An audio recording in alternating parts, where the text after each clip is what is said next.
हर खबर पर होगी आपकी पकड़। डाउनलोड कीजिए एबीपी लाइव ऐप। तो रेणु चौधरी ने सवाल उठाए ना आखिरी में, इन सवालों के जवाब देने होंगे। इन हजारों लोगों की परेशानी का जवाब देना ही होगा। बढ़ते हैं अगली खबर की तरफ। अब आपको दिखाते हैं कि कैसे कैसे एक सरकार की लापरवाही की सजा मजदूरों को भुगतनी पड़ रही है। हम दिखा रहे हैं, बार बार दिखा रहे हैं, ना सिर्फ मुंबई में बल्कि दिल्ली की भी ऐसी तस्वीरें दिखा रहे हैं ताकि आप समझें कि अधूरी लॉकडाउन नीतियों का असर कैसे आम आदमी भुगत रहा है। दिल्ली की तस्वीर देखिए ना, गोकुलपुरी इलाके में मजदूरों को घर वापसी का भरोसा देकर बुला लिया गया, फिर क्या किया शगुन।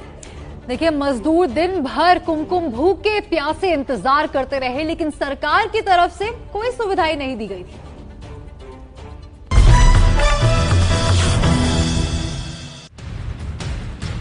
आपके टेलीविजन स्क्रीन पर दो तस्वीरें दिखाई दे रही हैं। एक तरफ मोबाइल पर भेजा गया मैसेज तो दूसरी तरफ लोगों की भीड़।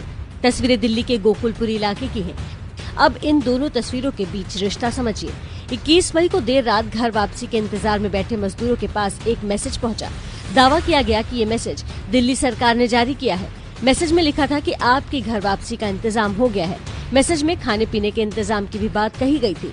गोकुलपुरी स्कूल का पता भी दिया गया था। देश भर में लॉकडाउन का चौथा दौर जारी है और इस दौर में भी मजदूरों की समस्या का कुछ हल होता हुआ नजर नहीं आ रहा है।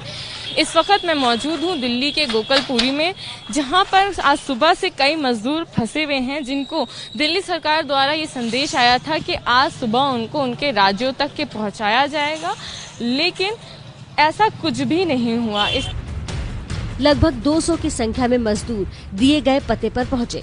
सुबह से दोपहर और दोपहर से रात हो गई, लेकिन मजदूरों का इंतजार खत्म नहीं हुआ। सुबह 8 बजे आने के बाद यहाँ से लाइन में लगे अभी हमारे को अंदर लिया गया है मैडम, अभी तुरंत अंदर लिया गया है।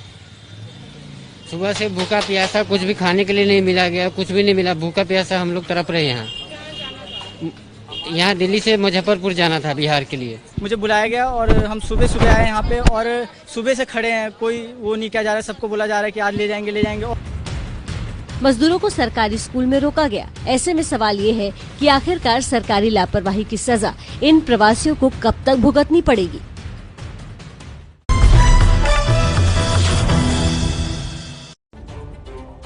देश के दो सबसे बड़े शहर दिल्ली और मुंबई, यकीन मानिए सुबह 8:30 बजे एबीपी न्यूज पर इन दो बड़े शहर दिल्ली और मुंबई की हर खबर आपके सामने हम नमस्ते भारत में रखने वाले हैं। दिल्ली की एक और खबर जान लीजिए, बद इंतजामी का आलम ही आलम है। यहाँ दिल्ली में घर वापसी की चाह के लिए लोग पूरे दिन इंतजार करने को मजबूर हैं। कुमकुम स्क्रीनिंग सेंटर पर लोग 15-15 घंटे लाइन में खड़े हो रहे हैं ताकि उनके घर जाने के लिए उन्हें क्लीन चिट मिल जाए। तो देखिए, सुबह 4 बजे से लाइन में लगना शुरू हो जाती है। लाइन में लोग लग जाते हैं और पूरे दिन लोग परेशान होते हैं। देखिए, संवाददाता अभिषेक रावत की ये रिपोर्ट और इसको शेयर जरूर कीजिएगा ताकि इन प्रशासन में बैठे लोगों के आंख और कान खुले।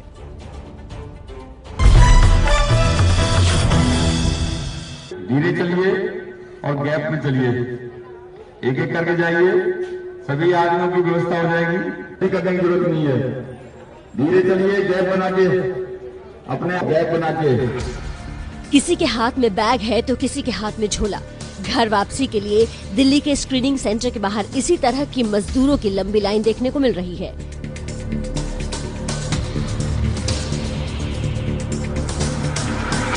पुलिस की मौजूदगी में एक एक कर मजदूरों को एंट्री दी जा रही है। राजधानी दिल्ली से प्रवासी कामगारों का पलायन जारी है। हम इस समय विनोद नगर इलाके में खड़े हैं। वेस्ट विनोद नगर का ये राजकीय सर्वोदय कन्या बाल विद्यालय है, जो फिलहाल स्क्रीनिंग सेंटर के तौर पर इस्तेमाल किया जा रहा है। और आप यहाँ देख सकते हैं कि कामगारों की लंबी कतार यहाँ पर लगी हुई है, जिन्हें इस सेंटर के अंदर प्रवेश दिया जा रहा है। और यहाँ पर बाकायदा पुलिस भी मौजूद है। धूप और भूख प्यास की फिक्र छोड़ ये लोग 15 घंटे से भी ज्यादा देर से लाइन में खड़े हैं। कहाँ जा रहे हो आप? बेगूसराय सर, बिहार। और अभी कहाँ से आए हो? पटपड़गंज से आ रहा है जी। यहाँ कितनी देर से लाइन में लगे हो? सुबह 4 बजे से। सुबह 4 बजे से लगे हो। स्क्रीनिंग सेंटर सुबह 9 बजे खुलता है, लेकिन इसके लिए मजदूर सुबह 4 बजे से ही लाइन लगाना शुरू कर देते हैं। ऐसे में किसी तरह की कोई गड़बड़ न हो, इसके लिए प्रशासन ने पुख्ता इंतजाम किए हैं। स्क्रीनिंग सेंटर के बाहर पुलिस और सीआरपीएफ की तैनाती की गई है। यहाँ पे जो है आप लोग सुबह कितने बजे से इस जो कतार को या भीड़ को संभाल रहे हैं? ये 9 बजे से शुरू होता है। 9 बजे से यहाँ हम लोग आते हैं और उस समय से ही ये व्यवस्था संभाली जाती है। मगर अभी जैसे इसमें बहुत से लोग ऐसे भी हैं जो हमारे को मिले या बात हुई कि बहुतों ने रजिस्ट्रेशन फॉर्म भी नहीं भरा है, तो अभी अंदर कुछ ऐसी व्यवस्था की गई है कि रजिस्ट्रेशन यहाँ से भी हो सकता है? अब प्रशासन वो तमाम लोगों की व्यवस्था कर रहे हैं, जो भी आदमी आ रहे हैं उनके लिए तमाम प्रशासन व्यवस्था कर रही है और इन लोगों का जो फॉर्मेलिटी होती है, पेपर फॉर्मेलिटी, सारा वो प्रशासन पूरा कर देती है। सरकार ने मजदूरों की सुरक्षित घर वापसी के लिए रजिस्ट्रेशन के बाद स्क्रीनिंग को अनिवार्य किया है। जांच के बाद ही यात्रा की इजाजत दी जा रही है। काफी दिनों से लॉकडाउन से यहाँ पर फंसे हुए थे और वो अपने गांव जाने के लिए छटपटा रहे थे, काफी प्रयास कर रहे थे। यही वजह भी है कि ये सब लोग जो हैं सुबह 4 बजे से ही सेंटर के बाहर आकर बैठ गए हैं और अब इनका जो है नंबर आया है, इनकी बारी आई है। हालांकि पुलिस का ये भी कहना है कि केवल यही एक सेंटर नहीं है, आसपास कुछ और भी सेंटर हैं। जो लोगों को यहाँ पर प्रवेश नहीं मिल पाएगा तो उन्हें दूसरे सेंटर में जो है जाने के लिए व्यवस्थित किया जाएगा, उन्हें वहाँ ले जाया जाएगा।